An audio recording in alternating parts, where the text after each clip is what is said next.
안녕하세요. 해봄 라디오 2회차 시사해봄 지금부터 시작합니다. 오늘도 함께 해주시는 분 나와 계시는데요. 안녕하세요. 안녕하세요.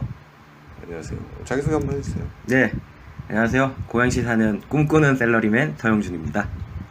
감성 셀러리맨 아니에요? 하다가 너무 오글거려가지고 바꿔봤습니다. 네, 한번. 마음에 예. 들어요. 꿈꾸는 셀러리맨. 예. 우리가 지방선거 끝나고 2주 만에 만났는데 예. 2주 동안 별의별 일이 많았어요. 그러니까요. 다뤄야 될 거 너무 많네요. 네, 특히 지난 6월 23일에 3김이 이제 다 예. 대상을 받습니다. 그렇습니다. 마지막 남은 김이었던 김종필 씨가 사과해야 하는데 이제 3김이 이제 역사 속으로 사라졌죠. 예. 근데 이제 김종필 씨는 조금 다른 식의 인물이잖아요. 다른 두 김보다. 예. 두 김은 이제 군사 정권에 항쟁했던 민주화를 위해서 일했던 분이라면 이 김종필 씨는 5.16 군사정별의 핵심 인물이었어요. 맞아요. 예, 근데 이제 이런 인물을 어떻게 평가해 보시냐 이런 정치사에서 말이 많더라고요. 어떻게 생각하세요? 김종필 전 총리야말로 이제 우리나라 이제 민주화의 역사 과정의 모든 요소에 계셨던 하나의 산증인 아니면 역사를 대변해주는 분 그런 분이 아닌가 생각합니다. 일단 그렇죠. 박정희 대통령 아마 박정희 대통령 동생의 남편이었죠 아마. 네, 처남이에요. 처남이었죠. 네, 그러니까 맞아요. 그 권세까지 가지고 있고 안기부 초대 부장으로 시작해가지고 정보부의 수장이었죠. 그렇습니다. 네. 지금 국정원 전신이었잖아요 안기부가. 지금 국정원보다는 파워가 더 셌죠, 안기부 때. 정말 서슬퍼런 시절이었겠죠. 저희가 그 시대는 안 살았지만 네. 그렇게 해가지고 어떻게 보면 군부 정권의 상징이었던 그 사람이 이제 정말 역사의 아이러니로 김대중, 김영삼과의 또 평화적 정권 교체까지 이뤄내고 네. 어떻게 보면 정말 양면성을 다 가지고 있는 그런 인물이 아니었나 그런 생각합니다, 진짜. 저는 그게 문제인 것 같아요. 왜냐면 김대중 전 대통령이나 네. 김영삼 전 대통령이나 일단 네. 대통령이 되는 거를 집중한 나머지 좀 청산의 대상이었던 그런 유신 장단과 손잡은 게 아니냐. 네. 어떻게 보면은 그 권력이 아직 남아있기 때문에 그 권력과 손잡음으로써 대통령과 가까이 다가간 거잖아요, 대통령에. 좋죠. 그래서 킹메이커처럼 보일 수 있는 거고요. 네. 근데 그렇게 손을 잡고 협의를 해버리니 청산은 되겠습니까? 그렇죠. 이런 부분들이 이제 우리나라 이제 민주화 역사에서 하나의 또 오점으로 남을 수도 있는 거라고 생각을 하고요.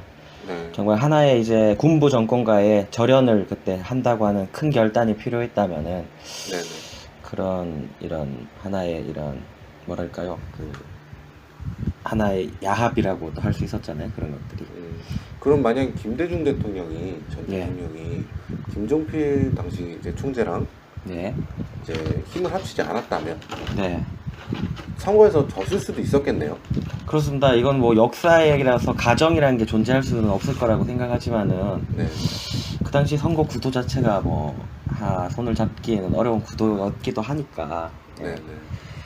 이런 문제는 사실 지금 지나와가지고 다시 이런 우리가 서로 이런 얘기들 하는 게 어떤 큰 의미가 있는 거라고 생각하지 않는데요. 네. 일단은 그런 부분들은 존재하는 거죠. 예. 그럼 킹메이커가 맞긴 맞네요. 메이커 역할, 네. 많은 분들이 이제 회자될 때 그분은 이제 제 2인자로서 모든 걸 다 누렸던 사람, 그리고 그 사람이 또 정권들을 세웠던 사람이기도 하고, 어떻게 보면은 전형적인 이제 정치적 감각, 정부적 감각이 있었던 그런 사람으로도 볼 수도 있겠죠. 그렇죠. 네. 저는 아쉬워요. 김종필 이제 씨가 전 총리가 네. 좀 청산이 됐다라면 예. 깔끔하게 이제 과거사에 대한 문제를 깔끔하게 해결하고 정치사에 기여했더라면 이제 훈장 같은 게 있죠. 훈장 추서에 대해서도 말이 크게 안 나왔을 거고. 네. 네, 이거는 이제 근데 그런 과거사에 대한 정리가 깔끔하게 되지 않았기 때문에 훈장 추서에 관해서도 문제가 생겼던 이유가 되겠죠. 예. 근데 이분은 훈장이 그때 과거와의 이런 절연이라든지 이런 것들이 있었더라고 하더라도 그 전에 이제 과오들이 너무나 많지 않겠습니까? 또 어떻게 네. 보면 훈장 추서라는 게 그러다 보니까 이게 말 그대로 이제 공적을 기리는 것 이상으로 역사에 영원히 기록에 남는 그런 하나의 중요한 상징 아니겠습니까? 그렇죠. 훈장은 그렇죠. 예. 그러니까 이게 단순하게 이분에 대한 개인적인 이런 추모나 이런 것들은 국민적 공감대가 아니더라도 뭐 할 수 있는 분야에 하는 수 있는 부분에 있어서는 국가적 예우가 있어도 상관은 없다고 생각해요. 다만 이제 훈장 추서는 이제 역사가 기록하는 거고 후대에도 남는 그런 것들이다 보니까요. 이것들은 좀 그럼 지금 훈장 추서에 대해서 약간 부정적인 약간이 아니라 저는 굉장히 부정적인 입장이고요. 굉장히 이거 안 예, 된다. 예, 당장 저희가 지금 돌아가시고 나서 바로 이렇게 훈장 추서라는 게 국민적 네. 공감대 없이 훈장 추사를 하는 거는 너무 이르지 않은가. 충분히 그러면은 이제 훈장 추서 자체에 대한 부정적인 견해. 그렇습니다. 아직 공감이 안 예. 된 거죠. 바로 훈장 추사를 할 이유는 없다고 생각하고요. 충분히 사회적 합의를 이룬다 해도 좋지 않을까 싶습니다.